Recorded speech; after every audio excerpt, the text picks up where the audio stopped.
26வது வசனத்தை நாம் திருப்பிக் கொள்வோம். ஆதியாகமம் 1ஆம் அதிகாரம் 26வது வசனம். பின்பு தேவன் நமது சாயலாகும் நமது ரூபத்தின்படியையும் மனுஷனை உண்டாக்குவோமாக, அவர்கள் சமுத்திரத்தின் மச்சங்களையும் ஆகாயத்து பறவைகளையும் மிருக ஜீவன்களையும் பூமி அனைத்தையும் பூமியின் மேல் ஊறும் சகல பிராணிகளையும் ஆளக்கடவர்கள். English paper. இங்க தேவனாகிய கர்த்தர் சிருஷ்டிப்பின் வேலையை முடித்த பிறகு, வானம் பூமி எல்லாம் உண்டாக்கி முடிந்த பின்பு, அவர் பூமியிலே மனுஷனை உண்டாக்குவோமாக என்கிற ஒரு பிளான் பண்றாரு. எல்லாரும் சொல்ல, மனுஷனை உண்டாக்குவோமாக. இந்த மனுஷனை உண்டாக்குவோமாக பிளான் பண்ணிட்டு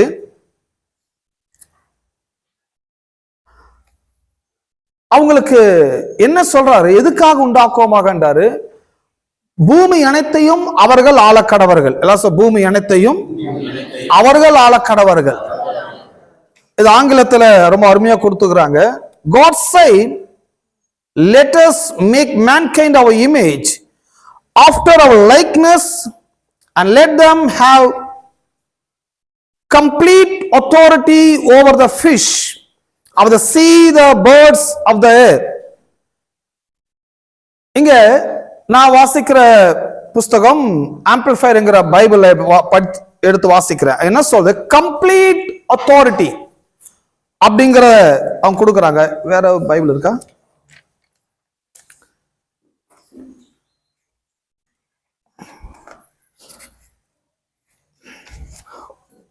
God said, let us make mankind our image after our likeness and let them have complete authority. Elas a complete authority. இதெல்லாம் சிலதெல்லாம் நமக்கு விளங்கும்ல, ரொம்ப எளிமையான ஒரு ஆங்கிலம் தான் அதெல்லாம். மனுஷனை கடவுள் உண்டாக்கி என்ன சொல்றாரு? பூமி அனைத்தையும் அவர்கள் ஆளக்கடவர்கள் என்று சொன்னது மட்டுமல்ல, பூமியை ஆளக்கூடிய முழு அதிகாரத்தையும், அதுதான் கம்ப்ளீட் அத்தாரிட்டி அப்படின்னு அவங்க கொடுக்குறாங்க. இதுல ஆம்பிளிஃபைட் பைபிள்ல முழு அதிகாரத்தை மனுஷனுக்கு ஒப்புவிக்கப்படுகிறது. எல்லாரும் சொல்ல, முழு அதிகாரம் மனுஷனுக்கு ஒப்புவிக்கப்படுகிறது. ஆனா கிங் ஜேம்ஸ் வெர்ஷன் தான் காலகாலமா வாசிக்கிற ஒரு வெர்ஷன். அதுல எப்படி வாசிக்கிறோம் அப்படின்னு பாத்தீங்கன்னா,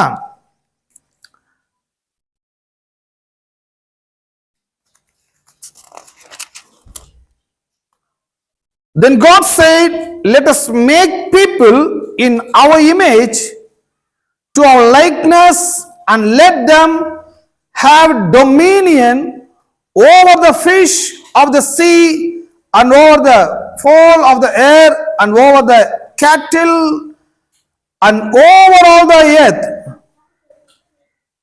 இங்க dominion என்ற வார்த்தையை அவங்க உபயோகப்படுத்துறாங்க. போதும். இவங்க யூஸ் பண்ற வார்த்தை வந்து கிங் ஜேம்ஸ் வெர்ஷன்ல டொமினியன்.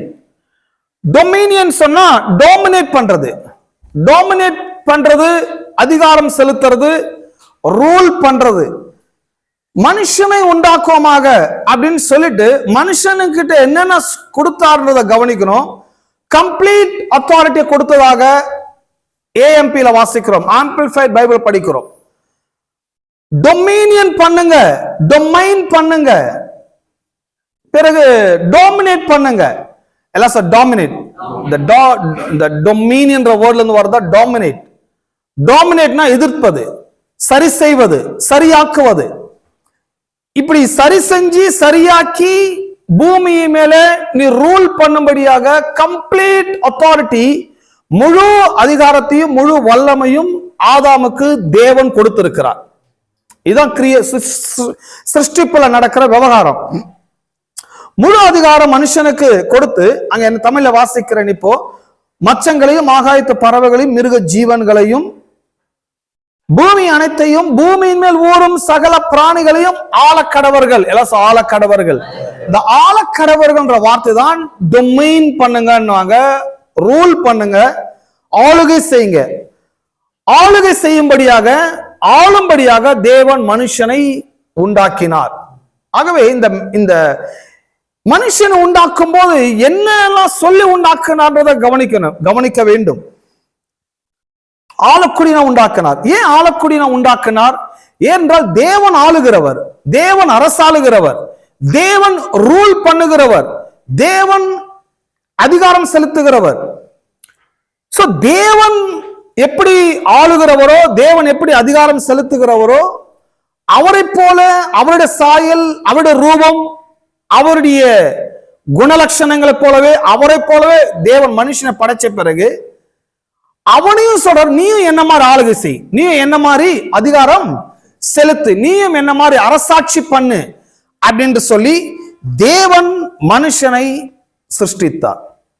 பாருங்க, மனுஷனை சிருஷ்டிக்கும் போது இந்த மேண்டேட் தான் அவனுக்கு கொடுக்கப்பட்டது, இந்த கட்டளை தான் கொடுக்கப்பட்டது, இந்த நிபந்தனை வழங்கப்பட்டது. இது ஒரு நிபந்தனை, இது ஒரு கட்டளை. ஆளக்கடவர்கள் சொன்னான்னா அப்ப மனுஷன் என்ன பண்ணிருக்க வேண்டும்? அவன் என்ன பண்ணிருக்க வேண்டும்? ஆண்டு இருக்க வேண்டும், ஆளுகிறவனா இருக்க வேண்டும். ஏன் ஆளுகிறவனா இருக்கணும்? இது கடவுளுடைய மேண்டேட், இது கடவுளுடைய நிபந்தனை, கடவுளுடைய கட்டளை, கடவுளுடைய சித்தம், கடவுளுடைய விருப்பம். சோ மனுஷன் ஆளக்கூடியவனா இருக்க வேண்டியவன்.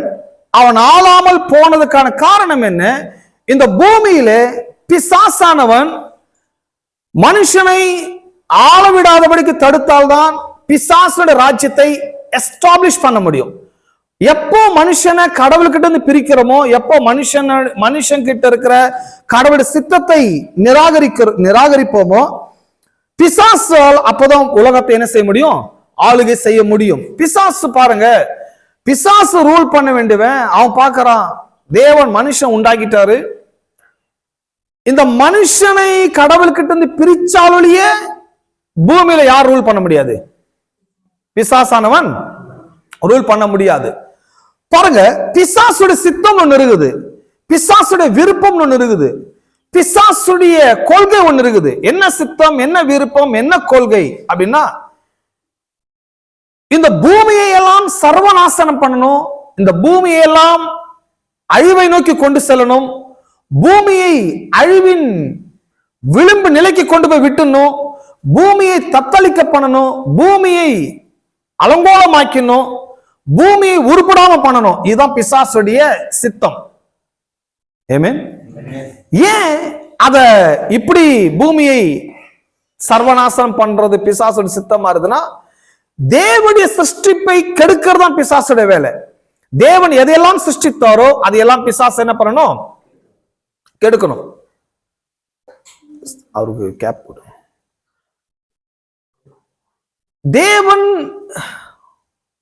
தேவனுடைய சிருஷ்டிப்பு அனைத்தையும், தேவனுடைய சிருஷ்டிப்பு அனைத்தையும் கெடுப்பதுதான் பிசாசுடைய வேலை. ஏன்னா தேவனுக்கு எதிர்க்கவன், தேவனை எதிர்க்கிறவன் பிசாசு, தேவனுக்கு எதிராய் நிற்கிறவன், தேவனை சித்தத்தை கெடுக்கிறவன். சோ இப்படி ஒரு வில் பவரோட, இப்படி ஒரு அறிவோட, இப்படி ஒரு சித்தத்தோட பிசாசு இருக்கிறான்.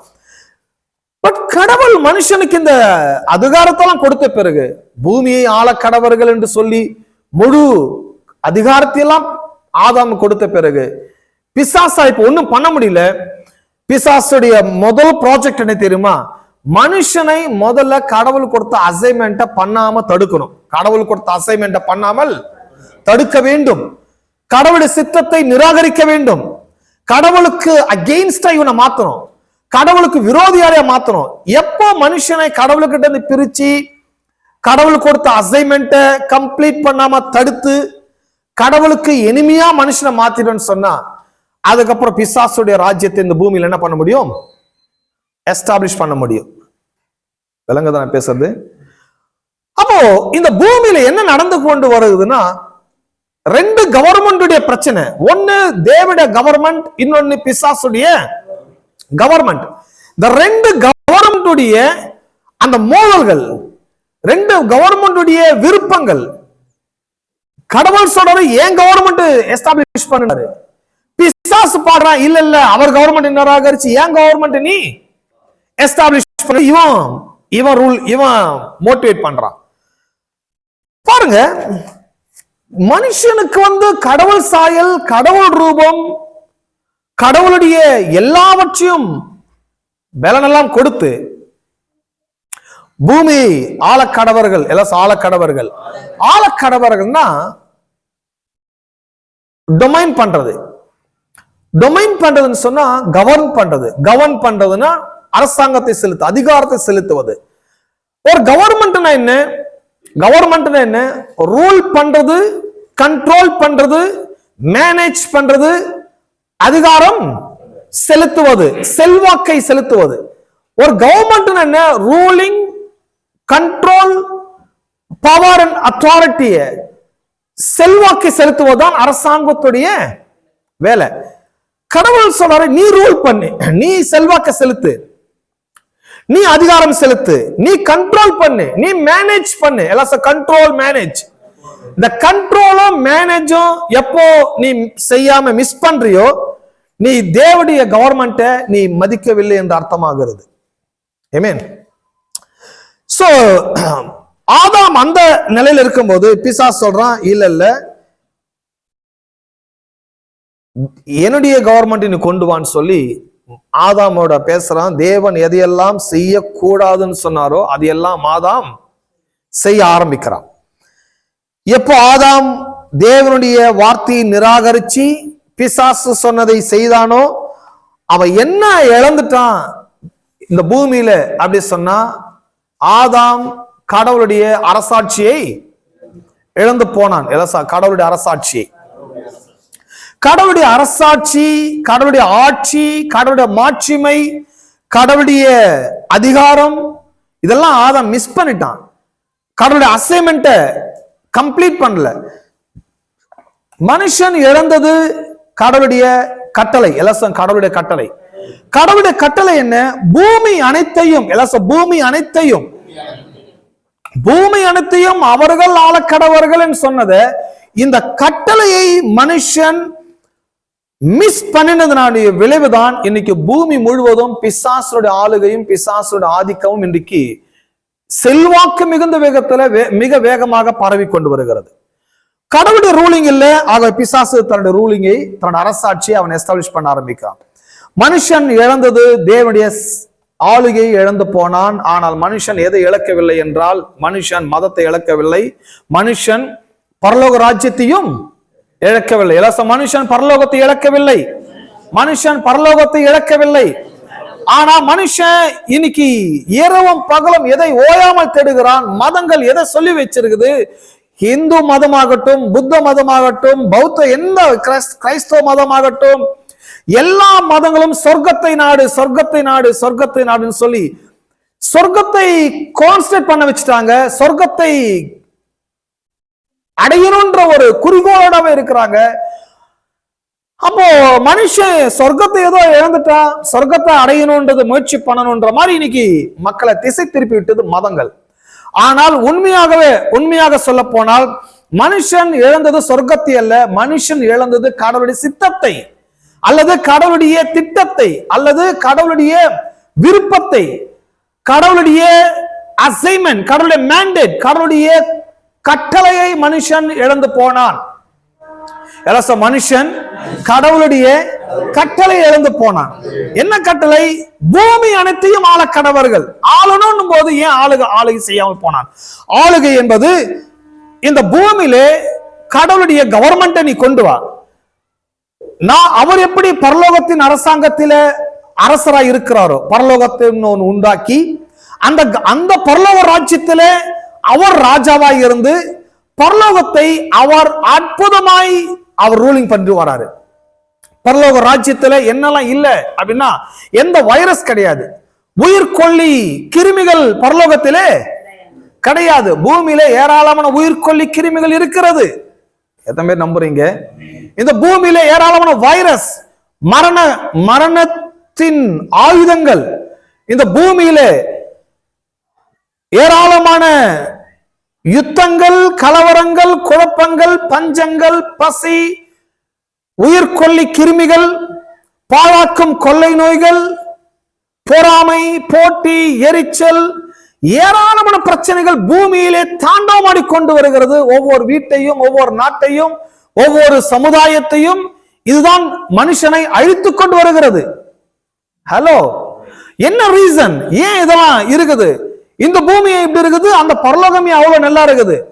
அந்த பரலோகம் ஏன் அவ்வளவு நல்லா இருக்குதுன்னா, பரலோகத்துல கடவுள் எல்லாத்தையும் மேனேஜ் பண்றாரு, பரலோகத்துல எல்லாத்தையும் கடவுள் கண்ட்ரோல் பண்றாரு, பரலோகத்துல எல்லாவற்றையும் கடவுள் ஆளுகை செய்து கொண்டு வருகிறார். பரலோகத்துல எந்த உயிர்கொல்லி கிடையாது, எந்த பஞ்சம் கிடையாது, பசி கிடையாது, குழப்பம் கிடையாது, பொறாமை கிடையாது, அங்க பிரச்சனையே கிடையாது. ஏனென்றால் தேவன் அங்க அரசாண்டு கொண்டு வருகிறார். கடவுள் எப்படி அங்கே அற்புதமாய் அரசாளுகிறாரோ அந்த மாதிரி ஒரு அரசாட்சி பூமியில கொண்டு வா என்று சொல்லி தேவன் தம்மை போலவே மனுஷனை படைக்கிறார். ஒரு அரசன் அரச குடும்பத்திலிருந்து இன்னொரு அரசனை பெற்றெடுக்கிறார். ஹலோ, கிங்ஷிப் என்றது அரச குடும்பத்துக்கு அடுத்திலிருந்து வராது, அரச குடும்பத்திலிருந்து தான் வரும். தேவன் ராஜா அவரிடத்திலிருந்து ஒரு குமாரனை பெற்றெடுக்கிறார், ஆதாம் என்கிற மனுஷன் பெற்றெடுக்கிறார். அந்த அரச குடும்பத்திலிருந்து உருவாகினவன் தான் ஆதாம். நான் எப்படி அரசனாய் இருந்து பரலோகத்தை ஆட்சி செய்யறனோ, நீயும் பூமியில அரசனாய் இருந்து இந்த பரலோகத்தின் அரசாட்சியை பூமியிலே நீ கொண்டு வா, பூமியிலே எஸ்டாப்ளிஷ் பண்ணு, பூமியிலே அந்த அரசாட்சி நிலவரப்பட பண்ணு, பூமியிலே அந்த கவர்மெண்ட ஸ்டேபிள் ஆக்கு, ஸ்திரமாக்கு, பழகி பெருக பண்ணு, கடவுளை கவர்மெண்ட் கொண்டு வா என்று சொல்லி கடவுள் ஆதாமுக்கு கட்டளை கொடுத்தார். பட் ஆதாம் தேவனுடைய கட்டளை இழந்து போனான். பிரச்சனை என்ன தெரியுமா? எதை இழந்து போனான்னு அவனுக்கு தெரியாம இருக்குது. அவன் நினைக்கிறான் சொர்க்கத்தை இழந்துட்டோம், சொர்க்கத்தை தேடணும். அவன் நினைக்கிறான் மதத்தை இழந்துட்டோம், மதத்தை தேடணும். அவன் நினைக்கிறான் அதை இழந்துட்டோம், இதை இழந்துட்டோம். மனுஷன் இழந்தது ஒன்னே ஒண்ணுதான், கடவுளுடைய கட்டளை, கடவுளுடைய அரசாட்சியை மனுஷன் இழந்து போனான். இந்த அரசாட்சி இழந்து போனதுனால்தான் தேவன் இந்த பூமியிலே தம்முடைய அரசாட்சி கொண்டு வருவதற்கு இரண்டாம் ஆதாமாகிய இயேசு கிறிஸ்துவை உலகத்துக்கு அனுப்புகிறார். இயேசு கிறிஸ்து இந்த உலகத்துக்கு என்ன கொண்டு வந்தாரு அப்படின்னு சொன்னா, இயேசு கிறிஸ்து இந்த உலகத்திலே தன்னுடைய அரசாட்சியை, தன்னுடைய ராஜ்யத்தை, தேவனுடைய கவர்மெண்டை இந்த பூமியிலே அவர் இனாகரேட் பண்றாரு, அல்லது அதை கொண்டு வருகிறார். அதை கொண்டு வந்து அதை இங்கே எஸ்டாப்ளிஷ் பண்றாரு. கடவுள் இந்த பூமியிலே தம்முடைய அரசாட்சி கொண்டு வரார். இந்த பூமியிலே கடவுளுடைய அரசாட்சி மட்டும்தான் இந்த பூமியிலே எல்லாவற்றையும் சரி பண்ண முடியும், குழப்பத்தை நீக்க முடியும், பிரச்சனையை மாற்றி அமைக்க முடியும், தரித்திரத்தை போக்க முடியும், வறுமையை ஒழிக்க முடியும், குறைவுகளை நிறைவாக மாற்ற முடியும். அது கடவுளுடைய அரசாட்சியினால் மட்டுமே முடியுமே ஒழிய வேற எந்த அரசாட்சியினாலும் முடியாது. பாருங்க, மனுஷன் இந்த கட்டளை இழந்ததுனால இந்த உலகமே பல துன்பங்களுக்குள்ள மாறிடுச்சு, பல பிரச்சனைக்குள்ள மாறுது, உலகமே பல தலைகளா மாறுது. இப்போ என்ன யோசிக்கிறாங்கன்னா, தேவன் இந்த பூமியில ரூலிங் பண்ண தேவனுடைய ஆட்சி இல்ல, தேவனை மனுஷன் மிஸ் பண்ணிட்டான், தேவனுடைய கட்டளை மிஸ் பண்ணிட்டான். இப்ப மனுஷன் என்ன பண்றான்? ரைட், நாமளே ஒரு கவர்மெண்ட் என்ன பண்ணுவோம், ஃபார்ம் பண்ணுவோம். அந்த அவங்க பண்ண கவர்மெண்ட் தான் லாஸ்ட் டைம் சொன்ன கம்யூனிசம், சோசியலிசம், டெமோக்ரசி, ரிப்பப்ளிக் கண்ட்ரியா, குடியாட்சியாக, சுதந்திர ஆட்சியாக, என்னென்ன ஆட்சியெல்லாம் மனுஷனால் கொண்டு வரணுமோ கொண்டு வந்துட்டாங்க. பட் எல்லா கவர்மெண்ட்டும் ஃபெயிலியர். எதுவுமே நம்புறீங்க? தேவன் இல்லாமல் எந்த அரசாட்சியும் சக்சஸ் பண்ணவே முடியாது. ஒரு அரசாட்சி சக்சஸ் ஆகணும், ஒரு மனுஷோட வாழ்க்கை சக்சஸ் ஆகணும் அப்படின்னு சொன்னா முதல்ல அங்க தேவனுடைய அரசாட்சி இருக்கணும், தேவனுடைய ஆளுகை இருக்கணும், தேவனுடைய பிரசன்ஸ் இருக்கணும். தேவன் இல்லாம நாம என்னதான் நல்லா பிளான் பண்ணி செஞ்சா கூட அதை சக்சஸ் பண்ணவே முடியாது. கடவுள் ரொம்ப மஸ்டா இருக்கிறார். பட் இந்த உலகத்துல பாருங்க, ஆதாமுடைய ஆதி ஆகமத்துல பாத்தீங்கன்னா மனுஷன் ரொம்ப குழப்பத்துல போன பிறகு அவங்க கவர்மெண்ட் ஸ்டார்ட் பண்றாங்க. ஒவ்வொரு ஸ்டேட்டுக்கு கவர்மெண்ட் அவங்க உருவாக்குறாங்க. இந்த ஆதியாகமத்தை அப்படியே படிச்சுட்டு வரும்போது ஒரு சம்பவம் நடக்குது. அந்த சம்பவத்துக்கு பிறகு ரொம்ப தீவிரமான கவர்மெண்ட் அவங்க கொண்டு வராங்க. அது என்ன சம்பவம்னா, இந்த நோவாவின் காலத்துல ஒரு பெரிய பேரழிவு ஏற்படுது உலகத்துல. ஒரு பெரிய பேரழிவு ஏற்பட்ட பிறகு உலகம் முழுவதும் ஜலத்தால் அழிக்கப்பட்ட பிறகு அந்த உலகமே ஸ்பாயில் ஆகுது. நிறைய கோடிக்கணக்கான மக்கள் செத்து போறாங்க. அதுக்கப்புறம் என்ன யோசிக்கிறாங்க, அதுக்கப்புறம் மறுபடியும் பாப்புலேஷன் வளருது. அப்புறம் நோவாவின் சந்ததி டெவலப் ஆகி மறுபடியும் ஜனத்தொகை உருவான பிறகு 11ஆம் அதிகாரம் வரும்போது அவங்க ஒரு விஷயத்த பண்றாங்க. அவங்க என்ன பிளான் பண்றாங்கன்னா, ஆதியாகமம் 11ஆம் அதிகாரத்துல அவங்களுக்கு வரலாறு தெரியுது. அவங்களுக்கு உலகம் எப்படி அழிஞ்சதுன்றது அவங்க நல்லா தெரியுது. அவங்க என்ன பண்றாங்க, 11ஆம் அதிகாரத்துல சரி நாம இப்படியே இருந்து ஆகாது, நமக்குன்னு ஒரு கவர்மெண்ட் நாம என்ன பண்ணுவோம், நாம உருவாக்கிடுவோம். ஏனென்றால் பல நேரத்துல என்ன வரும் நமக்கே தெரியாது. என்ன வெள்ளம் வரும், என்ன மாதிரி அபாயம் வரும், ஆபத்து வரும், இந்த உலகத்தை அழிக்கிறதுக்கு என்ன மாதிரி தீய சக்தி வரும் நமக்கு தெரியாது. சரி, எதுவா இருந்தா கூட நமக்குன்னு ஒரு லீடர் உருவாக்கிடுவோம், நமக்குன்னு ஒரு கவர்மெண்ட்டை ஃபார்ம் பண்ணிப்போம். சோ ஒரு கவர்மெண்ட் இல்லாம ஒரு சமுதாயத்தை, ஒரு நாட்டை நம்ம ஒரு கண்ட்ரோல் பண்ணவே முடியாது. அப்போ அவங்க என்ன பண்றாங்க, ரைட் நம்ம ஒரு கவர்மெண்ட் ஃபார்ம் பண்ணான்னு சொல்லி பாபேல் என்கிற ஒரு கவர்மெண்ட் ஸ்டார்ட் பண்றாங்க. பாபேல் டவர் கட்டுறாங்க, பாபேல் கோபுரம் என்று சொல்றாங்க 11ஆம் அதிகாரத்துல. இந்த பாபேல் கோபுரத்தை கட்டுறாங்க. இந்த பாபேல் கோபுரத்துடைய கான்செப்ட் என்ன அப்படின்னு சொன்னா, 11ஆம் அதிகாரத்துல கான்செப்ட் என்னன்னா, இந்த 9, 10, 8 இந்த வெள்ளம் அழிவு இதெல்லாம் உண்டாயிடுச்சு. ஒருவேளை அந்த மாதிரி ஒரு வெள்ளம், அந்த மாதிரி ஒரு பேரழிவு உலகத்துல வந்துச்சு அப்படின்னு சொன்னா, நம்மளை காப்பாத்த எந்த ஆண்டவனும் வரமாட்டான். நாம தான் நம்மளோட உயிரை என்ன பண்ணணும், காப்பாற்றணும், நம்முடைய சமுதாயத்தை காப்பாற்றணும், நம்முடைய மக்களை காப்பாற்றணும். நமக்குன்னு ஒரு டவரை உருவாக்குவோம், அடைக்கலத்தை தேடிப்போம், நமக்கும் ஒரு கவர்மெண்ட் ஃபார்ம் பண்ணுவோம்னு சொல்லி அவங்க ஒரு நிம்ரோத்ங்கிற ஒரு அரசன் மூலமா அவங்க ஒரு கவர்மெண்ட் ஃபார்ம் பண்றாங்க. அந்த கவர்மெண்ட் ஃபார்ம் பண்றாங்க. அவங்க என்ன நினைக்கிறாங்க, அது லேயர், அது சுருளா அந்த மேல போயிட்டே இருக்கும், இப்படி இருக்கும் டவர். பேரழிவு வரும்போது நம்ம எல்லாரும் என்ன பண்ணுவோம், டவர் மேல ஏறிடுவோம். எவ்வளவு தூரம் தான் பேரழிவு வரும், நான் நினைக்கிறேன் இமாலய மலத்தை விட ரொம்ப ஹைட்டா கட்டிருப்பான்னு நினைக்கிறாங்க டவரை. ஏன்னா அந்த நோவாவின் காலத்துல மலைகள்லாம் மூடிச்சுன்றாங்க. அப்ப மலையை விட ரொம்ப ஹைட்டா அவங்க டவரை பில்ட் பண்ணிருப்பாங்க. இந்த டவர்ல என்னன்னா, பேரழிவு வரும்போது எல்லாரும் எஸ்கேப் ஆகி இந்த டவருக்கு வந்துருங்க, இந்த டவர் மேல ஏறிடுங்க, நாம சேவ் ஆயிடலாம், காப்பாற்றப்படலாம். சோ அங்க என்ன நடக்குது, மனுஷர்கள் கட்டுகிற நகரத்தை பார்க்க தேவன் பூமியில அந்த நகரத்தை அவங்க கட்டாம என்ன பண்றாரு, அதை ஸ்டாப் பண்ணிட்டாரு. அந்த கவர்மெண்ட் அப்படியே ஸ்டாப் ஆயிடுச்சு. அங்க எல்லா குழப்பங்க வருது, அங்க எல்லா பிரச்சனை வருது, லாங்குவேஜ் ப்ராப்ளம் வருது. அவங்களோட கன்ஸ்ட்ரக்ஷனே ஸ்டாப் பண்ணிட்டு அவங்க நிறுத்திட்டாங்க அவங்க. சோ அவங்க அப்போ ஆரம்பிச்ச என்ன கவர்மெண்ட், இண்டிபெண்டன்ட் கவர்மெண்ட். எல்லாம் இண்டிபெண்டன்ட்னா தனித்துவமான அரசாட்சி, எல்லாம் தனித்துவமான அரசாட்சி, தேவனற்ற அரசாட்சி, தேவன் இல்லாத ஒரு அரசாட்சி. தேவன் இல்ல ஆனா அரசாட்சி இருக்குது. அந்த இண்டிபெண்டன்ட் கவர்மெண்ட் 11ஆம் அதிகாரத்துல மட்டும் வந்ததில்ல, கடந்த பல ஆயிரம் வருடங்களாகவே இந்த பூமியில இப்படிப்பட்ட இண்டிபெண்டன்ட் கவர்மெண்ட்ஸ் வந்து கொண்டுதான் இருக்கிறது. பட் இந்த இண்டிபெண்டன்ட் கவர்மெண்ட்ஸ் ப்ராப்ளம் என்னன்னா, அவங்களுடைய சிஸ்டம் எல்லாம் கரெக்டா இருக்குது, பட் தேவன் இல்லாத ஒரு சிஸ்டமா இருக்குது. சிஸ்டம் ஓகே, பட் அங்க யார் இல்லங்க, கடவுள் கிடையாது. கடவுள் இல்லாம அவங்க சிஸ்டமேட்டிக்கா எல்லாமே சரி பண்ணல நினைக்கிறாங்க, பட் எல்லாம் ஃபெயிலியர் ஆகுது. கவர்மெண்ட்ஸ்க்காக இவங்க பண்ற செலவை நீங்க பாத்தீங்கன்னா தலை சுத்தி கீழே விழுந்துருவோம். பல ட்ரில்லியன் டாலர்ஸ், பல ட்ரில்லியன் பணத்தை அவங்க கொட்டுன்னு கொட்டுறாங்க. ஒரு கவர்மெண்ட் ஃபார்ம் பண்ணணும்னா பல லட்ச கோடிகளை அவங்க செலவு பண்றாங்க.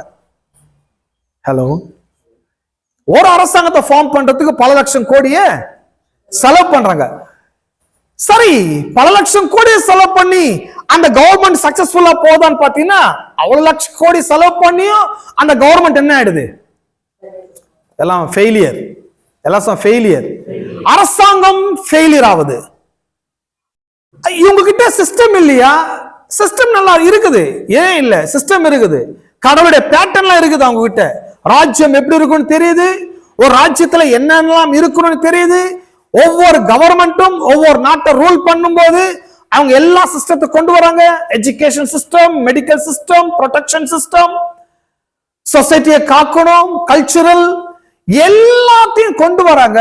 பட் எல்லாமே தேவன் இல்ல. எஜுகேஷன்ல தேவன் இல்ல, பொலிட்டிக்கல்ல தேவன் இல்ல, ப்ரொடெக்ஷன்ல தேவன் இல்ல, சொசைட்டிலையும் தேவன் இல்ல, அவங்களுடைய கான்ஸ்டிடியூஷன்லயும் அவங்களுடைய சட்டத்திலையும் தேவன் இல்ல.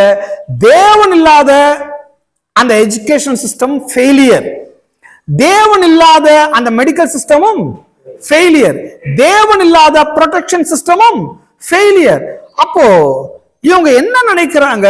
கவர்மெண்ட் சேஞ்ச் ஆகுதே தவிர பாலிசி எல்லாம் ஒண்ணுதான். பாலிசி ஒரே மாதிரிதான் இருக்குது. ஆக பாருங்க, ஏராளமான கவர்மெண்ட் வந்து வந்து உலகத்தை ரூல் பண்ணி, உலகத்துல செலவு பண்ணி, உலகத்துல பல உயிர்கள் நாட்டுக்காக உயிரை கூட கொடுக்க போறாங்க. வாலிப பசங்கெல்லாம் ஒவ்வொரு நாட்டுடைய சிட்டிசன் என்ன பண்றான்? தன் நாட்டுக்காக உயிரை கூட தியாகம் பண்ண ரெடி ஆயிடுறான். ஏன்னா நாடு நல்லா இருந்தா போதும், உயிர் போனா பரவாயில்ல. பாருங்க, எத்தனை உயிர்களை பலி கொடுத்தாலும், எத்தனை கோடிகளை செலவு பண்ணினாலும், எப்படிப்பட்ட கவர்மெண்ட்ஸை நீங்க ஃபார்ம் பண்ணினாலும் சக்சஸ் ஆக முடியாது. ஏனென்றால் கடவுளுடைய மேண்டேட் அங்க கிடையாது, கடவுளுடைய சித்தம் கிடையாது, கடவுளே அங்க கிடையாது. எந்த கவர்மெண்டாலையும் உயிர்கொல்லிகளை கண்ட்ரோல் பண்ண முடியல, எந்த கவர்மெண்டாலையும் மரணத்தை தடுக்க முடியல, எந்த கவர்மெண்டாலையும் நோய்களை ஸ்டாப் பண்ண முடியல, எந்த கவர்மெண்டாலையும் பாவர்ட்டியை நிராகரிக்க முடியல, எந்த கவர்மெண்டாலையும் மக்களை சரியான திசையிலே, அற்புதமான வழியிலே, பாதுகாப்பான முறையிலே எந்த அரசாங்கமும் மக்களை கண்ட்ரோல் பண்ண நடத்த முடியவில்லை. எதுவுமே நம்புகிறீர்கள்? இதுதான் உலகத்தினுடைய கவர்மெண்ட் சிஸ்டம்.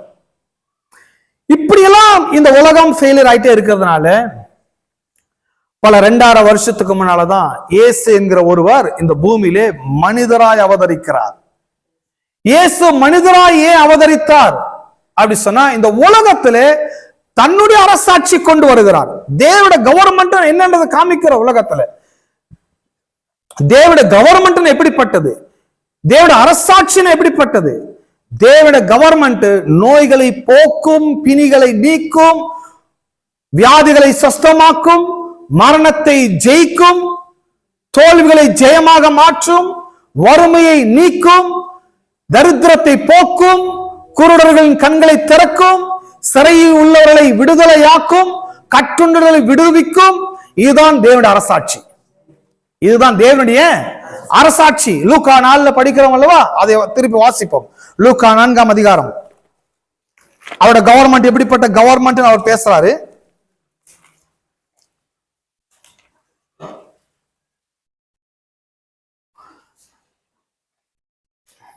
நான்கு 18 எல்லாம் எடுத்துறீங்களா? இப்போ நான் பேசுறத இந்த 4:18 வந்து கடவுளுடைய கவர்மெண்ட் என்ன? இயேசு இந்த உலகத்துக்கு ஏன் வந்தார்? இயேசு இந்த உலகத்துல எதுக்கு வரவில்லை, எதற்காக வந்தார்? அவர் இந்த உலகத்துல ஒரு மதத்தை ஆரம்பிக்க வரல. இயேசு இந்த உலகத்தை எது ஆரம்பிக்க வரவில்லை, மதத்தை ஆரம்பிக்க வரவில்லை, கட்டடங்களை கட்ட வரவில்லை, கோயிலை கட்ட வரவில்லை, குளங்களை வெட்ட வரவில்லை, ஒரு புதிய ஒரு சடங்கு சம்பிரதாயங்களை ஏற்படுத்தவும் இயேசு வரவில்லை. இயேசு ஒரு புதிய அரசாங்கத்தை கொண்டு வராரு. அந்த அரசாங்கத்துடைய சித்தாந்தம் என்ன, அந்த அரசாங்கம் எப்படிப்பட்டது? இந்த உலகத்துல நீங்கள் கண்ட அரசாங்கத்தை விட முற்றிலும் வித்தியாசமானது தேவனுடைய அரசாங்கம். தேவனுடைய அரசாங்கம். நாம் இங்க என்ன பேசிக்கொண்டு வருகிறோம்? அரசாட்சி பேசிக்கொண்டு வருகிறோம். நாம் இங்க என்ன பேசவில்லை? மதங்களை நாம் இங்க மதத்தை பற்றி நாம் இங்க பேசிக்கொண்டு வரவில்லை. ஆகவே 4:18 கர்த்தருடைய ஆவியானவர் என் மேல் இருக்கிறார். கர்த்தருடைய ஆவியானவர் என் மேல் இருக்கிறார். ஒரு நிமிஷம். லூக்கா 4:18 நான் இதை கொஞ்சம் எடுத்துக்கிறேன். ஏன்னா இது கொஞ்சம் ஹெல்ப் பண்ணணும் இந்த புக். லூக்கா 4:18 இயேசு தாம் வளர்ந்த ஊராகிய நாசரத்துக்கு போறாரு. நாசரேத் ஊர்ல ஒரு ஜெபாலயத்திலே பிரசங்கம் பண்ண போய் நிற்கிறாரு. ஏசாயாவின் புஸ்தகம் அவருக்கு வாசிக்கும்படிக்கு கொடுக்கப்படுகிறது. அவர் அங்க என்ன பேசிட்டு வராரு? The spirit of the Lord upon me because he has anointed me.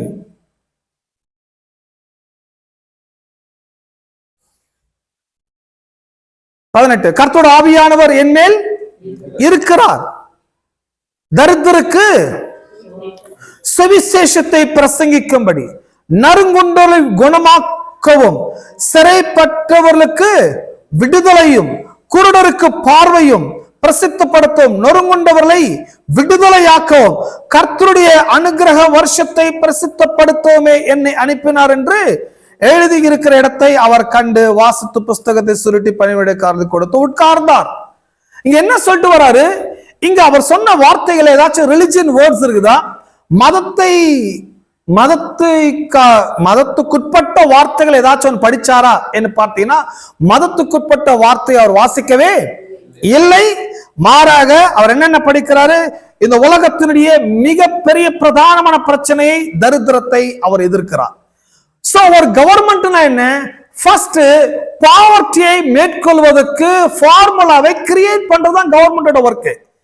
இன்னைக்கு உலகத்திலேயே எல்லா கண்ட்ரியிலுமே, எல்லா நாட்டிலுமே ஏழைகள், தரித்திரர்கள், கடனாளிகள், வறுமைக்குட்பட்டவர்கள் ஏராளமா இருக்கிறாங்க. பிரச்சனை என்ன? அந்த நாட்டுடைய கவர்மெண்ட் அவனோட பாவர்ட்டிக்கு எந்த வழியும் ஏற்படுத்தவே. ஹலோ ஹலோ விலங்குதானே பேசுது? இந்தியாவில் நாம் இருக்கிறோம், கோடிக்கணக்கான மக்கள் இருக்கிறாங்க, பட் பல கோடி மக்கள் தரித்திரத்தில் வாழ்றாங்க. அப்ப இந்தியாவில் ஏன் இவ்வளவு மக்கள் தரித்திரத்தில் வாழ்றாங்க? எவ்வளவு லட்ச கோடிகளை அரசாங்கத்துக்காக செலவு பண்றாங்க, என்னென்னமோ திட்டத்தை கொண்டு வராங்க, பிளான் பண்றாங்க.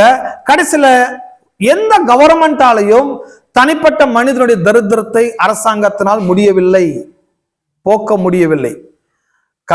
கல்வியும் ஃபுல்ஃபில்லா கொடுக்க முடியல, மருத்துவத்தையும் ஃபுல்ஃபில்லா கொடுக்க முடியல, ஒரு நல்ல ஒரு கலாச்சாரத்தையும் அவங்களால சரியாய் கொண்டு வர முடியல. ஸோ கவர்மெண்ட் ஃபெயிலியர் ஆயிட்டே போகுது. ஏமேன். பட் சொல்றாரு, அவருடைய கவர்மெண்ட் எப்படிப்பட்டது? நான் எதுக்காக இந்த உலகத்துக்கு வந்தேன்? எந்த நோக்கத்துக்காக வந்தேன்? என்னோட கவர்மெண்ட் எப்படிப்பட்டது என்றாரு. ஒண்ணு, தரித்திரருக்கு நல்ல செய்தி பிரசங்கிக்க நான் வந்திருக்கிறேன். தரித்திரருக்கு நல்ல செய்தி. எல்லாரும் தரித்திரருக்கு நல்ல செய்தி. இதுவரைக்கும் உலகத்துல அரசாங்கம் ஃபார்ம் பண்ணி ஃபெயிலியர் ஆகி போயிடுச்சு. ஆனா எந்த அரசாங்கம் ஏழைகளுக்கு, தரித்திரருக்கு ஒரு நல்ல செய்தி கொடுத்ததே கிடையாது. இந்த பரலோகத்தின் அரசாங்கம், பரலோகத்தின் அரசாட்சி தரித்திரருடைய சூழ்நிலை மாற்றி அமைக்கக்கூடிய சக்தி வாய்ந்தது தேவராஜ்யம். தேவராஜ்யம் ஏழ்மையை போக்கும்ன்றாரு. இங்க இன்னொன்னு பேசிட்டு வராரு, என்னை அபிஷேகம் பண்ணினார்.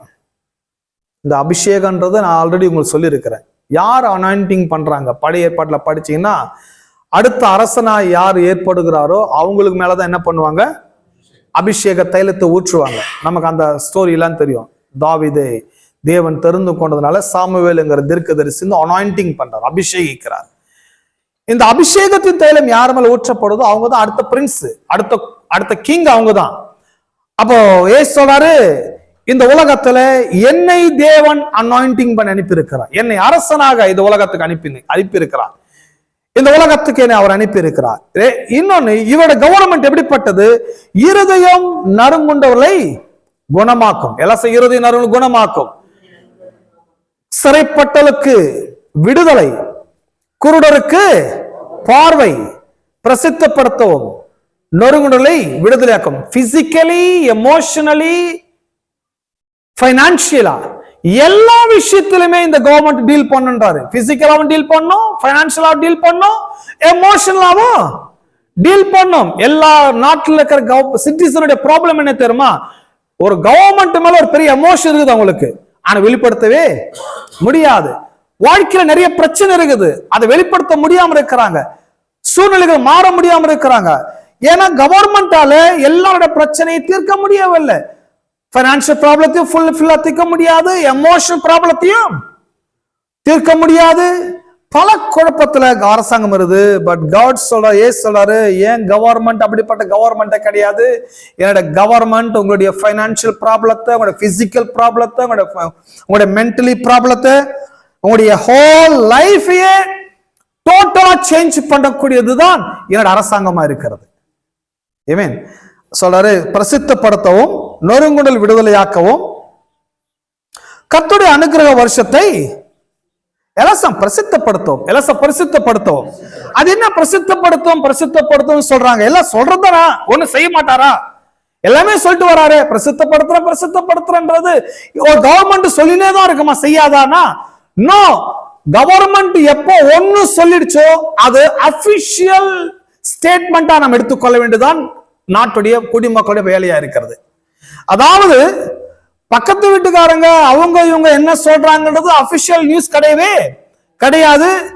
அபிஷியலா ஒரு ஜிஓ எப்ப பாஸ் பண்றாங்களோ, அபிஷியலா எப்போ ஒரு அரசாங்கம் ஸ்டேட்மெண்ட் கொடுக்கிறாங்களோ அதை 100 மடங்கு நாம் ஏற்றுக்கொள்ளலாம். 100 மடங்கு நாம் அதை ஏற்றுக்கொள்ளலாம். கவர்மெண்ட் சொல்லணுமே வழியே சொன்னா நடந்துரும். ஆனா பிரச்சனை என்ன, கவர்மெண்ட் சொல்றதா சொல்றது இல்ல. எதுவுமே நம்புறீங்க? சொல்றாங்க, கொஞ்சம் கொஞ்சமா தான் சொல்றாங்க. இவங்க ஒண்ணு சொல்லி இன்னொன்னு சொல்றதுக்குள்ள பிரச்சனை போய் மாட்டிக்கிறோம். கொஞ்சம் கொஞ்சமா சொல்லி என்னைக்கு மாற்றவே முடியாது. இந்த மாதிரி 100 கவர்மெண்ட் இருந்தா கூட நாட்டை மாற்ற முடியாது. பட் கடவுள் சொல்றாரு, குருடருக்கு பார்வையும் பிரசித்தப்படுத்தவும் நொறுங்குடல் விடுதலையாக்கும் கர்த்தருடைய அனுக்கிரக வருஷத்தை பிரசித்தப்படுத்தும் என்னை அனுப்பினார் என்று எழுதியிருக்கிற இடத்தை அவர் கண்டு வாசித்து புஸ்தகத்தை சுருட்டி பணிவிழைக்காரத்து கொடுத்து உட்கார்ந்தார். வேலையை முடிச்சுட்டு உட்கார்ந்தார். எல்லாம் மேல பயங்கர கோபமா பாக்குறாங்க. இதெல்லாம் வேற யாரோ சொல்ல வேண்டியது, வேற யாராலையும் நடக்க வேண்டியது. இவன் தச்சனுடைய குமாரன் அல்லவா, இவன் மரியாளுடைய குமாரன் அல்லவா, இவன் சகோதரன் எடுத்து வேலை செய்கிற அல்லவா, ஒரு சாதாரண ஒரு கார்பெண்டர் பையன் நமக்கு கவர்மெண்ட்டை பத்தி சொல்லிட்டு வராருன்னு சொல்லி அவர் மேல எல்லாம் கோபமா இருந்தார்கள். கடைசி அவர் கல்லு இருந்து சாகடிக்கவும் பார்த்தாங்க. அவர் அங்கிருந்து எஸ்கேப் ஆயிட்டாரு. சோ கவர்மெண்ட்டை பத்தி பேசும்போது அவங்களுக்கு விளங்கி கொள்ள முடியல. இயேசு வந்தது தேவனுடைய அரசாட்சி உலகத்துக்கு இனாகுரேட் பண்ண வந்திருக்கிறார். அவருடைய கவர்மெண்ட், அவருடைய அரசாட்சியுடைய சித்தாந்தம் இதான். சோ இப்படிப்பட்ட கவர்மெண்ட் இயேசு கொண்டு வராரு. ரைட், இயேசு இந்த உலகத்துக்கு வந்ததை நாம பார்த்தோம் அல்லவா? சோ உலகத்துல ஏராளமான பிரச்சனை இருக்கிறது நான் ஏற்கனவே சொல்லிட்டேன். ஒன்னு ரெண்டு பிரச்சனை இல்ல, எக்ஸ்ட்ரீம் லெவல்ல உலகத்தின் பிரச்சனைகள் மூவ் ஆயிட்டு இருக்குது. எக்ஸ்ட்ரீம் லெவல்ல உலகத்தின் பிரச்சனைகள் போய்கொண்டிருக்கிறது. எல்லா அபியூஸ் நடக்குது, எல்லா வகையான பிரச்சனைகள் உலகத்துல நடந்து கொண்டிருக்குது. இந்த உலகத்தின் பிரச்சனை மாற்றி அமைப்பதற்கு எல்லா வகையான விதமான அரசாங்கமும் முயற்சி எடுக்கிறாங்க. பட் அவங்களால அதை கண்ட்ரோல் பண்ண முடியல, மேனேஜ் பண்ணவும் முடியவில்லை.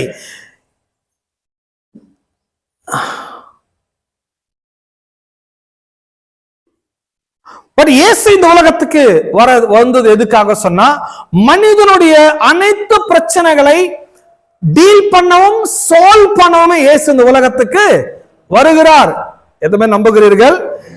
The kingdom concept is the only one presented, preached, promoted and established by Jesus Christ throughout his ministry. His proposed solution to mankind's problem on earth is the establishment of the kingdom of heaven in earth. இந்த பூமியிலே தேவனுடைய அரசாட்சியை கொண்டு வந்தது நோக்கம் என்ன? மனிதனுடைய அனைத்து பிரச்சனைகளை மாற்றி அமைப்பதற்காக. எல்லாம் மனிதனுடைய அனைத்து பிரச்சனைகளையும் மாற்றுவதற்காகவே தேவன் தம்முடைய அரசாட்சியை உலகத்துக்கு கொண்டு வந்தார். தம்முடைய அரசாட்சி கொண்டு வந்தார். எவ்வளவு நல்ல காரியம்! கவர்மெண்ட்டை கொண்டு வராரு. இந்த கவர்மெண்ட் கொண்டது மட்டுமல்ல, as a matter of fact, the message of the Bible and more specifically the focus of Jesus was not a religion or for that matter of any of the matter subjects we have magnified and many have preached as the gospel.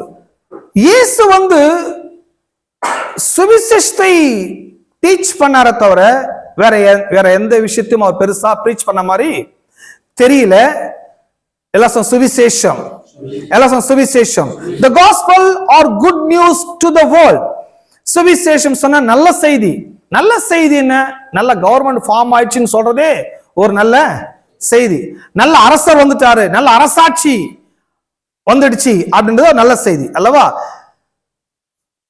Jesus never preached as a priority public message subjects like faith, prosperity, giving, deliverance, or even his death on the cross or resurrection as the gospel. இயேசு ஒரு நாளும் ஒரு போதும் அவர் எதை breach பண்ணல அப்படி சொன்னா, faith breach பண்ணல. அப்படின்னா ஃபெய்த் பிரீச் பண்ண தப்பு நினைச்சிடக்கூடாது, கவனிக்க வேண்டும். அவர் ஃபெய்த் பிரீச் பண்ணல, ப்ராஸ்பாரிட்டியும் பிரீச் பண்ணல. விடுதலை கொடுக்கிறோம், விடுதலை கொடுக்கிறேன் அப்படின்றதையும் அவர் பிரீச் பண்ணல. பிறகு அவருடைய மரணத்தையும் பெருசா பிரீச் பண்ணல, அவருடைய உயிர் தெழுதலையும் அவர் பெருசா பிரீச் பண்ணவில்லை. அது கிடையாது குட் நியூஸ். குட் நியூஸ் வந்து வெறும் ஃபெய்த், வெறும் ப்ராஸ்பாரிட்டி, வெறும் டெலிவரன்ஸ், வெறும் சிலுவை, வெறும் மரணம் கிடையாது good news. But good news என்ன? But he repeatedly promoted and declared the kingdom of God in heaven and his principles message. அவர் எதை ப்ரமோட் பண்றாரு? தேவனுடைய பரலோக ராஜ்யம், தேவனுடைய பரலோகத்தின் ராஜ்யம். அதை மட்டுமே மக்களுக்கு செய்திகளாக வழங்குகிறார். பரலோக ராஜ்யத்தினுடைய கோட்பாடுகளையும், பரலோக ராஜ்யத்துடைய சட்டங்களையும், பரலோக ராஜ்யத்துடைய விதிகளையும், பரலோக ராஜ்யத்தினுடைய அந்த கோட்பாடுகளையுமே மக்களுக்கு செய்திகளாக அவர் வழங்குகிறார். ராஜ்யத்தை பிரசங்கம் பண்ணினார் ஒழிய ஃபெய்த் அவர் பிரசங்கம் பண்ணல. ராஜ்யத்தை பிரசங்கம் பண்ணினார் ஒழிய ப்ராஸ்பாரிட்டி அவர் பிரசங்கம் பண்ணவில்லை. ஏன் அவர் அதெல்லாம் பண்ணல? ஏன் ப்ராஸ்பாரிட்டியை பண்ணல? ஏன் ஃபெய்த்தை பிரீச் பண்ணல? அப்படின்னா எல்லாமே ராஜ்யத்துக்குள்ள இருக்கிறது. ஃபெய்த், ப்ராஸ்பாரிட்டி, டெலிவரன்ஸ் எல்லாமே, விடுதலை, செழுமை, விசுவாசம், நம்பிக்கை, ஆசீர்வாதம், வெற்றி அனைத்தும் எதுக்குள்ள இருக்குது? ராஜ்யத்துக்குள்ள இருக்குது. ராஜ்யத்துக்குள்ள இருக்கிறதால அந்த ராஜ்யத்தை மட்டும் நான் நிறைய பிரீச் பண்ணாரு. மனுஷன் அறிந்து கொள்ள வேண்டியது ராஜ்யத்தை தவிர, ராஜ்யத்தை பற்றிய தானே தவிர டெலிவரன்ஸை பற்றியது கிடையாது. ராஜ்யம் புரிஞ்சுச்சுன்னா உங்களுக்கு விடுதலை புரிஞ்சிடும். ராஜ்யம் புரிஞ்சா செழுமை உங்களுக்கு புரிஞ்சிடும். ராஜ்யம் புரிஞ்சா விசுவாசமும் புரிந்துவிடும். மக்களுக்கு விசுவாசம் புரியல, செழுமை புரியல, விடுதலை புரியல. என்ன பிரச்சனைனா ராஜ்யம்னால என்னன்னு உங்களுக்கு தெரியல. எல்லாம் உள்ளடக்கியதுதான் ராஜ்யம், எல்லாம் உள்ளடக்கியதுதான் ராஜ்யம். ஆனால் கிறிஸ்தவ சபைகள், கிறிஸ்தவ கூட்டங்கள் அவங்க எதுக்கு ப்ரையாரிட்டி கொடுக்கறாங்கன்னு சொன்னா, டெலிவரன்ஸ் மீட்டிங் அப்படின்னு சொல்லிட்டு வெறும் டெலிவரன்ஸ் பற்றி தான் பேசுறாங்க. அல்லது ப்ராஸ்பாரிட்டி மீட்டிங் சொல்லி ஒரு ப்ராஸ்பாரிட்டி பற்றி மட்டும் தான் பேசுறாங்க. அல்லது ஃபெய்த் கான்ஃபரன்ஸ் சொல்லி ஃபெய்த் பற்றி மட்டும் தான் பேசுறாங்க. பீப்புள் என்ன பண்றாங்க? சப்ஜெக்ட் எடுத்து பேசுறாங்க தவிர ஒட்டுமொத்த சப்ஜெக்ட்ஸ் உடைய அந்த உருவத்தை அவர்கள் என்ன பண்ணுவதில்லை, பேசுவதில்லை. இயேசு கிறிஸ்து தனித்துவமா அல்ல, ராஜ்யத்தை பேசுகிறார். ராஜ்யத்துக்குள்ள எல்லாம் உள்ளடக்கி இருக்கிறது. எல்லாம் ராஜ்யம், எல்லாம் ராஜ்யத்துக்குள்ள. சரி,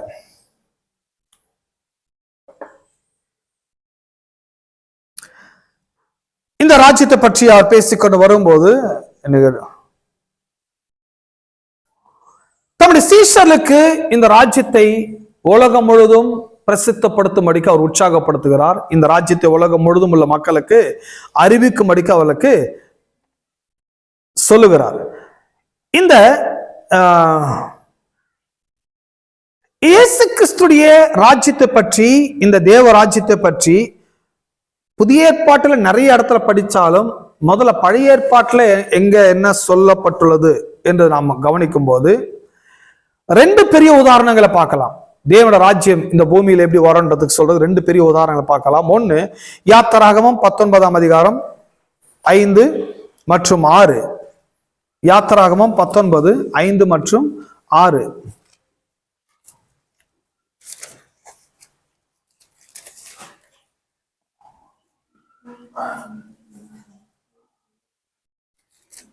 யாத்ராகமம் 19:5 மற்றும் 6.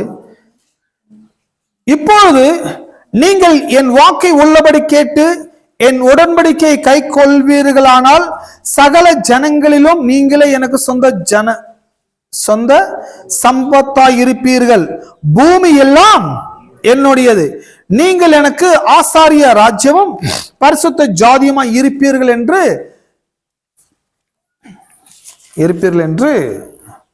நீ இஸ்ரவேல் புத்திரரோடு சொல்ல வேண்டிய வார்த்தைகள் இவைகளே.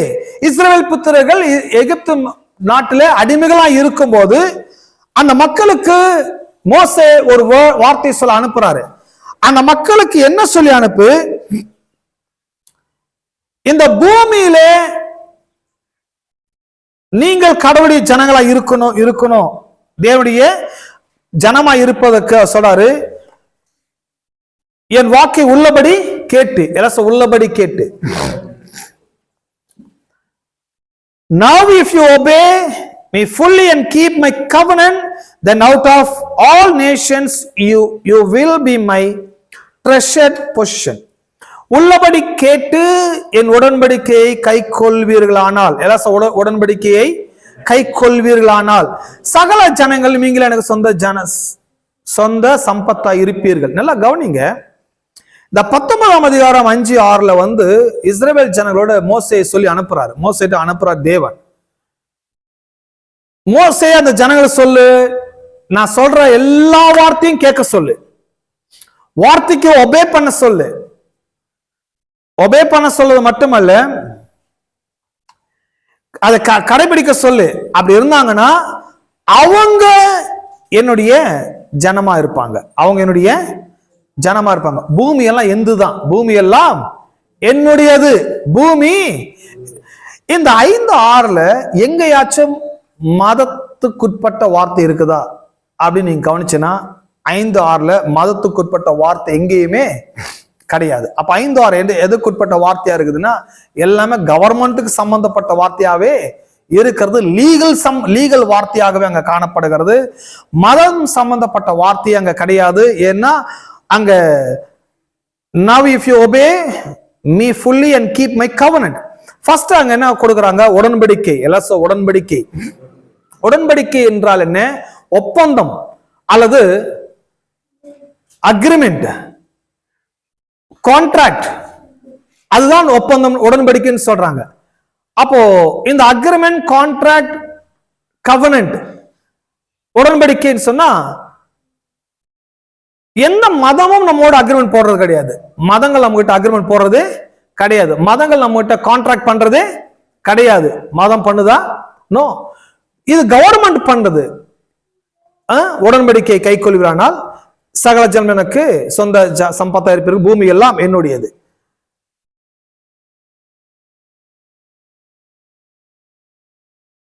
அங்கே நீங்கள் 9ஆம் வசனம், நீங்கள் எனக்கு ஆசாரிய, அதை தமிழ்ல எடுத்துக்கொள்ளுங்க.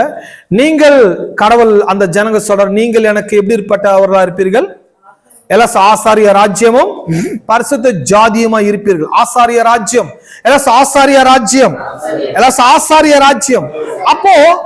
அப்போ தேவ ஜனங்கள்லாம் யார் அப்படின்னா அவர்கள் ஆசாரிய ராஜ்யத்துக்கு சம்பந்தப்படுத்தப்பட்டவர்கள். ஆசாரிய ராஜ்யம் அப்படின்னா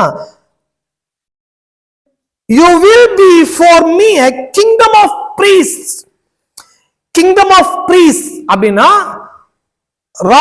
ஆசாரிய ராஜ்யமா இருக்கிறீர்கள் அப்படின்னு சொன்னா இந்த ரெண்டுத்தையும் பிரிச்சு பார்க்கணும். நீங்க ஆசாரியர்னா என்ன, ராஜ்யம்னா என்ன? ராஜ்யம்ன்றது கவர்மெண்ட், ஆசாரியர் என்பது ரெப்ரசன்டேட்டிவ்ஸ். ராஜ்யம் என்பது அரசாங்கம், ஆசாரியர் என்பது பிரதிநிதித்துவம். நமக்கு எல்லாருக்குமே தெரியும், பழைய ஏற்பாட்டு காலத்துல ஆசரிப்பு கூடாரத்துல யார் அங்க வேலை செஞ்சாங்க? ஆசாரியர்கள். இந்த ஆசாரியர்களுடைய பணி என்ன அப்படின்னா தேவனுக்கும் மனிதர்களுக்கும் ரெப்ரசன்டேட்டிவா இருந்தார்கள். அவங்க தேவனுக்கும் மனிதருக்கும் மத்தியஸ்தலா இருந்தாங்க, ரெப்ரசன்டேட்டிவா இருந்தாங்க. இதுதான் பழைய ஏற்பாட்டுல காலத்தை பார்த்த ஆசாரிய பணியுடைய வேலை அல்லவா? அப்போ கடவுள் இந்த இஸ்ரவேல் ஜனங்கள் சொல்றாரு, நீங்கள் எனக்கு ஆசாரிய ராஜ்யமும் பரிசுத்த ஜனமா இருப்பீர்கள். நீங்கள் எனக்கு ஆசாரிய ராஜ்யமும் பரிசுத்த ஜனமா இருப்பீர்கள்.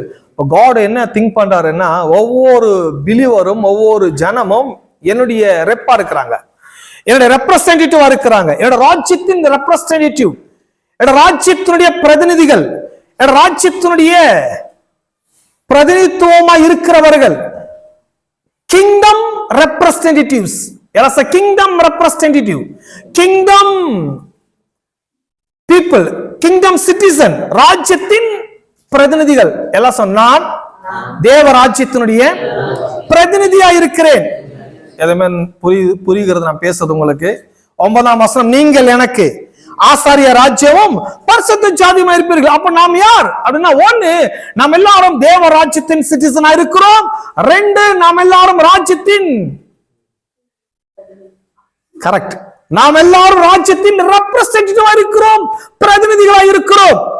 ஹலோ, எவ்வளவு பெரிய ஒரு அந்தஸ்து கொடுக்கப்பட்டுள்ளது விசுவாசிகளுக்கு. இந்த பூமியில வாழ்ற ஒவ்வொரு மனுஷர்கள் யாருன்னா கடவுளுடைய பிரதிநிதிகள். நீங்கள் கடவுளுடைய பிரதிநிதி, நான் கடவுளுடைய பிரதிநிதி. பிரதிநிதிகளுடைய ஒர்க் என்ன? கடவுளுடைய கவர்மெண்ட்டுக்கு அகைன்ஸ்டா இந்த பூமியில எதுவும் நடக்கவே கூடாது என்று பார்த்து கொள்வதில் ஒவ்வொரு பிரதிநிதியுடைய பிரத்யேகமான பணியா இருக்கிறது.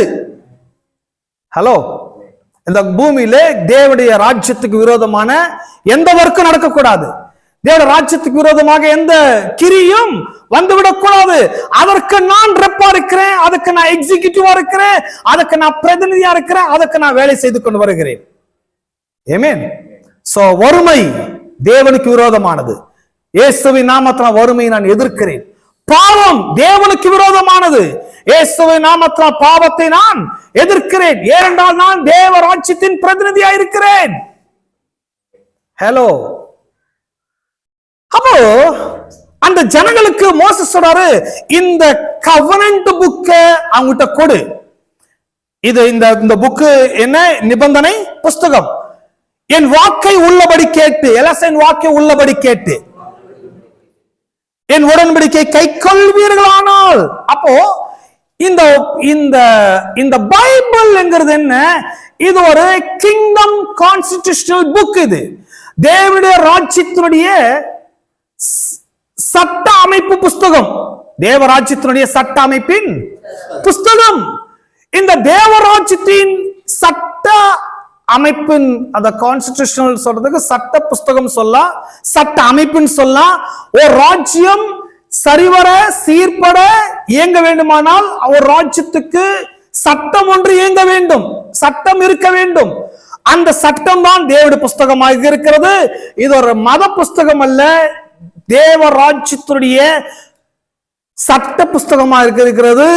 இதுல ராஜ்யத்துடைய ரூல், ராஜ்யத்துடைய பிரின்சிபல்ஸ், ராஜ்யத்துடைய லாஸ், அவருடைய கோட்பாடு, அவருடைய திட்டங்கள், அவருடைய பெருக்கம், செல்வாக்கு எல்லாம் உள்ளடக்கியது இந்த ராஜ்யத்தின் புஸ்தகம். ஆமென்.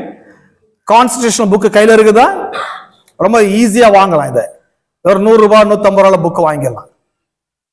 நிறைய கிறிஸ்தவர்கள் இந்த 100 ரூபாய் 150 புக்கு கூட வாங்க யோசிக்கிறாங்க. நோ, இந்தியாவில் நீங்க சிட்டிசனா இருக்கிறீங்க. எத்தனை பேர் இந்தியன் சிட்டிசனா அங்க இருக்கிறீங்களா? ரைட். இந்தியன் சிட்டிசனுக்குன்னு இந்தியன் கவர்மெண்டால் நியமிக்கப்பட்ட கான்ஸ்டிடியூஷன் ஒன்று இருக்குது, இந்திய சட்ட புஸ்தகம். அது இன்னும் சரியா எனக்கு வரல. இந்திய அரசியலமைப்பு புஸ்தகம், அரசியலமைப்பு புஸ்தகம் சரியான பதம். அது இந்திய அரசியலமைப்பு புஸ்தகம் ஒன்று இருக்குது. அந்த இந்திய அரசியல் அமைப்பு புஸ்தகத்துல இந்திய நாடு எப்படி இருக்கணும், இந்திய நாட்டு குடிமகன் எப்படி இருக்கணும், இந்திய நாட்டுடைய அந்த ரூல்ஸ் என்ன, ரெகுலேஷன்ஸ் என்ன, பிரின்சிபல்ஸ் என்ன, லாஸ் என்ன, எல்லாம் இந்திய அரசியல் அமைப்பு சட்டத்தின் புஸ்தகத்தை இருக்குகிறது. ஆனா உங்களுக்கு தெரியுமா? ஹலோ ஹலோ உங்களுக்கு தெரியுமா? அந்த புக்கை முதல்ல பார்த்திருக்கீங்களா? எங்கேயாச்சும் இருக்குதான்னு? ஏன் பார்க்கல? ஏன் தெரிஞ்சுக்கல? ஏன்னா நீங்க ஜஸ்ட் ஒரு சிட்டிசனா இருந்தா போதும் நினைக்கிறீங்க, அவ்வளவுதான். இந்தியாவில் நான் ஒரு குடிமகனா இருந்தாலே போதும் அப்படின்னு நினைக்கிறதா நீங்க இருக்கு. அதை பார்க்கல, படிக்கல, தெரிஞ்சுக்கல. பட் இந்தியா பார்லிமெண்ட் ஒன்று இருக்குது. இந்தியாவில் என்ன இருக்குது? பார்லிமெண்ட் ஒன்று இருக்குது. பார்லிமெண்ட் மெம்பர்ஸ் ஒருத்தங்க இருக்கிறாங்க, போர்டு மெம்பர்ஸ் சொல்லுவாங்க அவங்கள. இந்த பார்லிமெண்ட் போர்டு மெம்பர்ஸ்க்கு அவங்க பதவி பிரமாணம் ஏற்கும் போதெல்லாம் அவங்க எது மேல் பிரமாணம் பண்ணணும்னு சொன்னா, இந்திய அரசியலமைப்பு சட்டத்தின் மேல் சத்தியம் பண்ணிதான் பதவி பிரமாணத்தை அவள் ஏற்றுக்கொள்ள வேண்டும். ஹலோ, விளங்குதா நான் பேசுறது? இப்போ கோயில் எவ்வளவு தூரம் போயிச்சு பாருங்க. ராஜ்யத்தை பேசுறதை விட்டுட்டு பிசாசு இருக்குது, சூன்யம் இருக்குது, செய்வின் இருக்குது, கட்டு இருக்குது, தலையில சொட்டை இருக்குது, கதை கதையா பேசுறது. நமக்கு நேரம் பத்த மாட்டாங்க, அதுதான் பிரச்சனை. பார்லிமெண்ட் ஒண்ணு இருக்குது. பார்லிமெண்ட்ல இந்திய அரசியல் அமைப்பு இருக்குது. அப்போ எல்லா பார்லிமெண்ட் மெம்பர்ஸ் கண்டிப்பா அவங்க எதை படிப்பாங்க? அவங்க ஹலோ, அவங்க புக்கு படிப்பாங்க, அவங்க அரசு சட்டத்தை படிப்பாங்க. அவங்க கவர்மெண்ட் கொடுக்குதோ இல்லையோ, இவங்க வாங்குறாங்களோ இல்லையோ, பட் அவங்க படிச்சு வச்சிருப்பாங்க. அவங்களுக்கு தெரியும், சட்டம் தெரியும் அவங்களுக்கு. ஏன் அவங்களுக்கு தெரிஞ்சது எனக்கு தெரியல? அவங்க மெம்பரா இருக்கனால அவங்களுக்கு தெரியுதா? நோ, இந்திய அரசியல் சட்டத்தை யார் வேண்டும் என்றாலும் படிக்கலாம். இந்திய அரசியல் சட்டத்தை யார் வேண்டுமென்றாலும் படிக்கலாம். பட் கட்டாயம் மெம்பர்ஸ் படிக்க வேண்டும். பார்லிமெண்ட் மெம்பர் படித்திருக்கணும். ஒரு சிட்டிசனுக்கு தெரியுது இல்லையோ, பட் பார்லிமெண்ட் மெம்பருக்கு தெரிந்திருக்க வேண்டும். அத மாதிரிதான் நான் வெறும் பிலிவரா இருக்கிறதுனால நான் அதை வாசிக்கிறது இல்ல, கவனிக்கிறது இல்ல, தெரிஞ்சுக்கிறது இல்ல. ஜஸ்ட் நான் ஒரு பிலிவர், விசுவாசி அப்படின்னா அதை பெருசா கவனிக்காம இருக்கலாம். பட் நான் ஒரு ரூலர், நான் ஒரு கிங்டம் ரெப்ரசன்டேட்டிவா இருக்கிறேன், ராஜ்யத்தினுடைய பிரதிநிதியாக இருக்கிறேன், தேவனுடைய அரசாட்சிக்கு உட்பட்டவனா இருக்கிறேன், தேவனுடைய அரசாட்சி உலகத்துக்கு கொண்டு வருகிற முதன்மை பணியாளர் நான் இருக்கிறேன்ங்கிற அபிப்பிராயம், அந்த இம்பாக்ட், அந்த தாக்கம் இருக்கும்போது நான் படிக்கிறதுக்கும் பிலிவர் படிக்கிறது வித்தியாசம் ஏற்படுது. ஏமேன். ஏதேன் தோட்டத்துல தேவன் ஆதாம் என்கிற பிலிவர் உருவாக்கல, ஆதாம் என்கிற ரூலர் உருவாக்குறார். ஏதேன் என்கிற தோட்டத்துல ஆதாம் என்கிற விசுவாசி ஏற்படுத்தல, ஆதாம் என்கிற ஒரு ராஜாவை ஏற்படுத்துகிறார். ராஜாவுக்கு சட்டத்தை சொல்லிக் கொடுக்கிறார், ஆளுகையை கற்றுக் கொடுக்கிறார், அதிகாரத்தை கொடுக்கிறார். சோ அந்த ராஜாவாகிய ஆதாம் அதையெல்லாம் மிஸ் பண்ணிட்டான், அதை கற்றுக்கொள்ளல.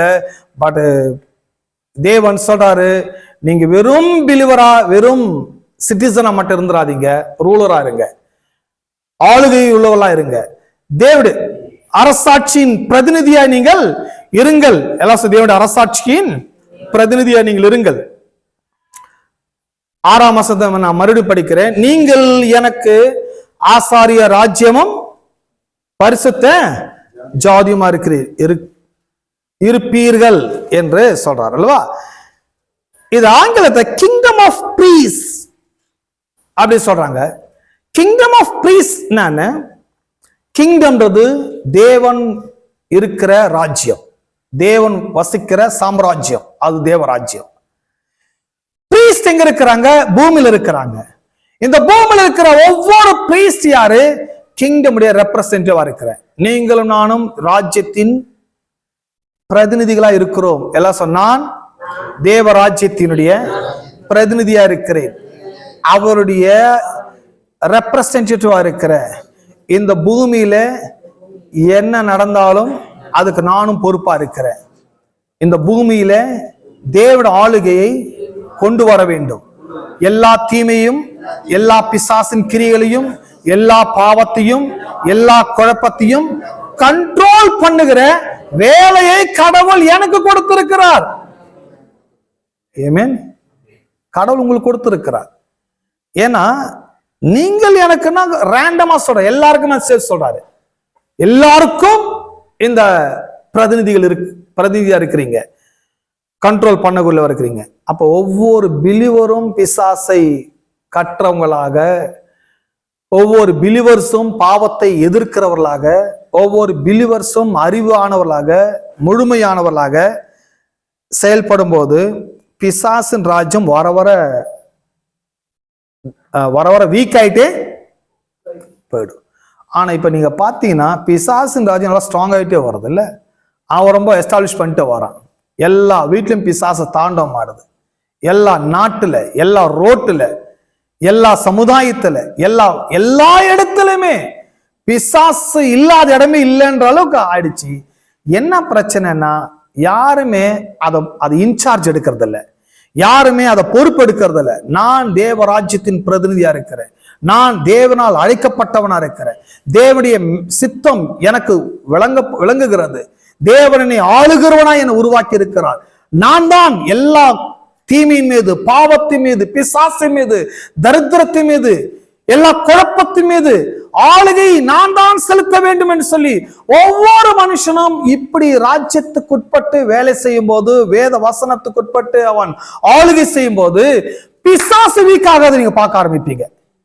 பிசாசு வீக் ஆவறதை நீங்க பார்ப்பீங்க, நாடு செழிப்பதை நீங்க பார்ப்பீங்க, ஜனங்கள் விழிப்படைவதை நீங்க பார்ப்பீங்க, சமுதாயம் சீர்படுவதை நீங்கள் பார்ப்பீர்கள். ஏனென்றால் இயேசு அதுதான் சொன்னார். 4:18 படிச்சோம். ஃபைனலாக படிச்சு முடிச்சுட்டு நான் இப்போ கிராஜுவேஷன் நான் போயிடல. நான் ஏற்கனவே சொன்ன ஒரு 5-10 நிமிஷம் லேட் ஆட இன்னைக்கு. 4:18 நான் படிச்சு முடிக்கிறேன்.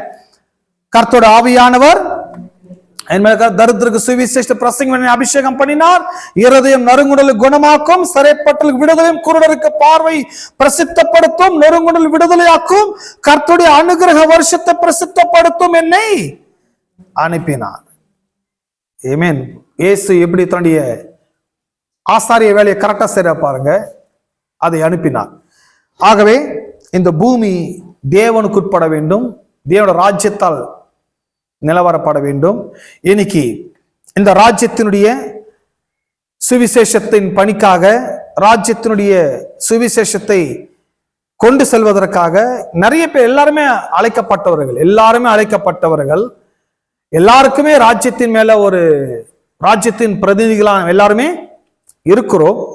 குறிப்பாக இன்னைக்கு 2 தலைவர்கள், 2 பேர் இன்னைக்கு பட்டமளிப்பு விழாவுக்கு பிறகு இந்த சுவிசேஷத்தை உலகமெங்கும் கொண்டு செல்ல போகிறார்கள். ஆமென். உலகமெங்கும் சென்று இவங்க உலகத்தில் இருக்கிற சுவிசேஷத்தை விட இவங்க ஒரு வினோதமான சுவிசேஷத்தை அறிவிக்க போகிறார்கள். தேவனை பற்றி, ராஜ்யத்தை பற்றி, அவருடைய வல்லமை பற்றி, அவருடைய மகத்துவத்தை பற்றி, அவருடைய ஐஸ்வர்யத்தை பற்றி இந்த ஜனங்கள் அறிந்து கொள்ளாமல் இருக்கிறது. அதற்கு நான் ஒருவன் மட்டும் போதாது, இவர்கள் இருவர் மட்டும் போதாது, இங்க இருக்கிற மக்கள் மட்டும் போதாது, இன்னும் கோடிக்கணக்கான மக்கள் தேவைப்படுகிறார்கள். ஆமென். கோடிக்கணக்கான மக்கள் இந்த ராஜ்யத்துக்காக வர வேண்டும், எழுப்பி பிரகாசிக்கணும். எல்லாரும் இந்த சுவிசேஷத்தை அறிவிக்கணும், எல்லாரும் அறிவிக்க ஆரம்பிக்கும் போது பிசாசுக்கு எதிர்ப்பா இருக்கும். பிசாசுக்கு எதிர்த்து நிக்கிறதுனா இதுதான். பேசுறது எல்லாமே தேவனை பற்றி, ராஜ்யத்தை பற்றி, வார்த்தை பற்றி பேசும்போது யாருக்கு எதிர்த்து நிற்கிறோம்? பிசாசுக்கு எதிர்த்து நிற்கிறோம். பிசாசுக்கு எதிர்த்து நில்லுங்கள், அப்போது அவன் உங்களை விட்டு ஓடி போவான். இப்படியே ஒவ்வொரு சபையும், ஒவ்வொரு சமுதாயமும், ஒவ்வொரு வீடும், ஒவ்வொரு நாடும், ஒவ்வொரு தெருவும் தேவனுடைய சுவிசேஷத்தை எல்லாரும் பேச ஆரம்பிச்சுட்டு, எல்லாரும் பிரசங்கிக்க ஆரம்பிச்சுட்டு, எல்லாரும் பிசாசுக்கு, பாவத்துக்கு எதிர்த்து நிற்கும் போது பிசாசின் ராஜ்யம் உண்டு இல்லைன்னு அழிக்கப்பட்டு போகும். அதுக்கப்புறம் குருடு ஜனங்களுடைய கண்கள் திறக்கப்படும், தரித்திரங்கள் மாறும், சூழ்நிலைகள் மாற ஆரம்பிக்கும். ஆமென். அப்படி நாள் வரப்போகுது. அப்படிப்பட்ட நாட்களுக்கு நாம் காத்து கொண்டிருக்கிறோம். கடவுள் வரக்கூடிய நாட்கள்ல 2 பேருடைய வாழ்க்கையிலையும் இப்படி மகத்துவமான ஞானத்தை கொடுப்பார், மகத்துவமான அறிவை கொடுப்பார், அவர்களை அற்புதமாய் பயன்படுத்துவார். ஆமென். பாஸ்டர் வாங்க.